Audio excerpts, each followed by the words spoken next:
order. And that same military rule says obey the last order. And that young man has been given an order. Sorry?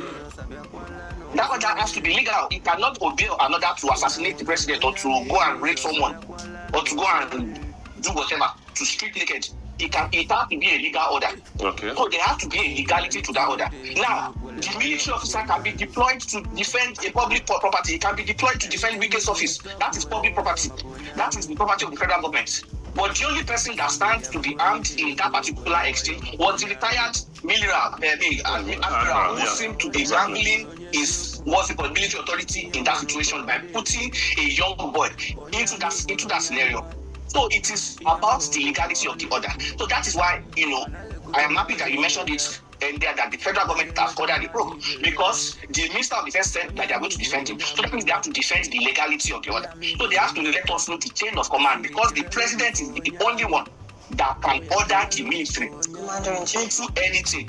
And in a country whereby we are having, and let's hope it doesn't happen. Trump said he's going to come to our country. We have being killed in the Middle Belt. We have terrorism going on in the Northeast, kidnapping all around.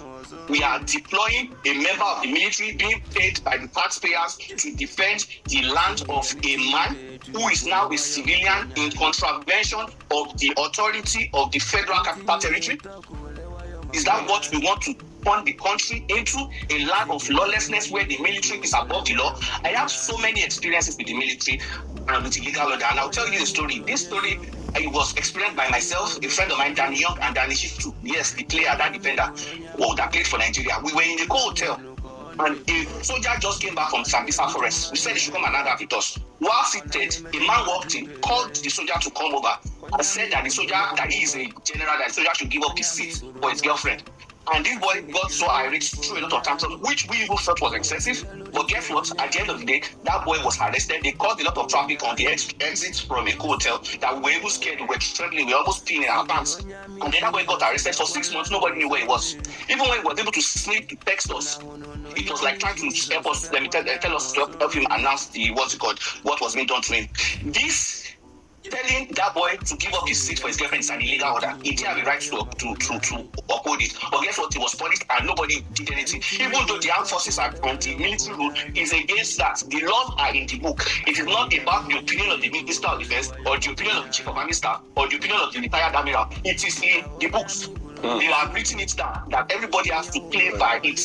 So when we talk about this thing, we have to look at it in that particular time. Not even in the country where we are having rumors about coup or no coup. Nobody knows what's right. We have to look at it in these very clear terms and understand that the military man is a civilian force. The rule of engagement, he has to obey all laws, including that of the Nigerian Republic.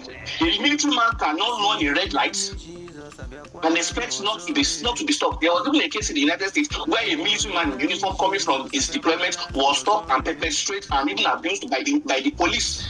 That was very big, a black guy, that was a racial thing. Dr. Mandosi, if I may come in here now, you raised quite a number of issues against the military, and in fact, I think a few days ago, whilst this brouhaha of what happened with the minister was online, another video surfaced where 2 military officers were, beating up a civilian for very flimsy reasons, and so I understand what you're saying, and which is what we are also still grappling as a country, to bring some level of civility within our uniform agencies. But based on what happened here, can we give an objective analysis of what transpired between the minister and this officer, and how could it have been handled in a much more better way than what we saw?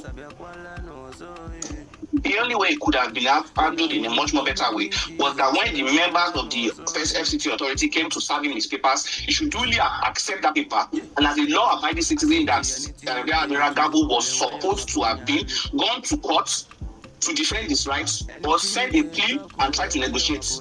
Because we have a judicial system that is supposed to, a land dispute is, unless a fraud has been committed, is completely civil. It is not a criminal case. Even the police should not be involved. You take your lawyer and you go to court.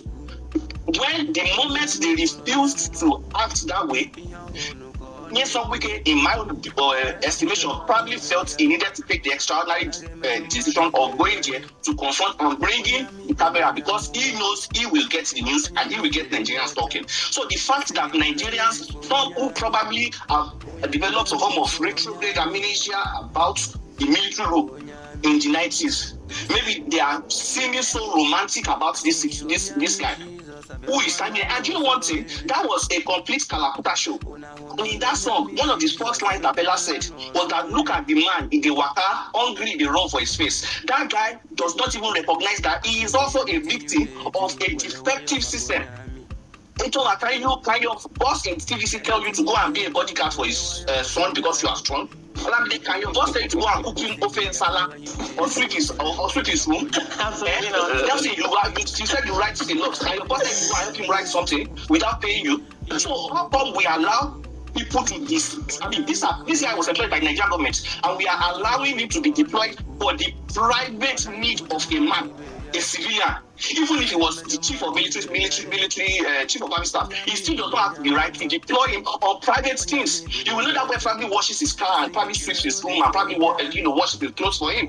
It is wrong. That boy is also a victim of an oppressive system whereby his boss, just like they did to Bayo, the guy that I was talking about in the hotel, was trying to oppress him. The fact that he was there in the first place was oppression. Before we even get to the point of causing fracas. And that is why the president has to take his stand. He is the commander-in-chief of the armed forces. He has to ensure that the military knows that the civilians are the ones in control of the military. This is a constitutional republic. We are not going back to the days of military rule, where the military stands there as law. I remember as a 7-year-old boy, when we were going, the military were supposed to go straight. The military wanted us to turn away from them and make a U-turn and turn back on the road that we're going. My uncle did not know, just drove straight. They cocked their gun. I was 7 years old with my 20-month-old junior sister in the car. They cocked their gun at us. We drove back. They took my uncle into the governor's house in Ondo State. They beat him bloody. I was there with my eyes. I took a picture that day. If I look at that picture, I could see the trauma in my 20-month-old sister's eyes. This is just still exists to today. They oppress us all the time.